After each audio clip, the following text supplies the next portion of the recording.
તો વડોદરાના ડભોઈમાંથી ઝડપાયો છે દારૂનો જથ્થો।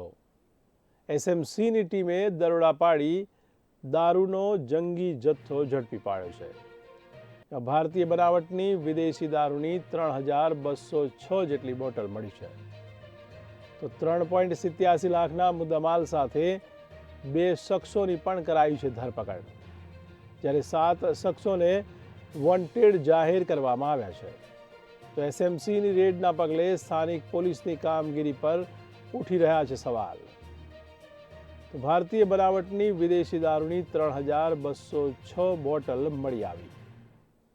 તો વડોદરાના ડભોઈમાંથી ઝડપાયો દારૂનો જથ્થો। તો એસએમસીની ટીમે દરોડા પાડી દારૂનો જથ્થો ઝડપી પાડ્યો હતો। તો ભારતીય બનાવટના વિદેશી દારૂની 3206 બોટલ મળી આવી હતી। તો 3.87 લાખના મુદ્દામાલ સાથે 2 શખ્સોની ધરપકડ કરવામાં આવી છે, જ્યારે 7 શખ્સોને વોન્ટેડ જાહેર કરવામાં આવ્યા। ત્યારે એસએમસીની રેડના પગલે સ્થાનિક પોલીસની કામગીરી સામે હવે સવાલ ઉઠી રહ્યા છે।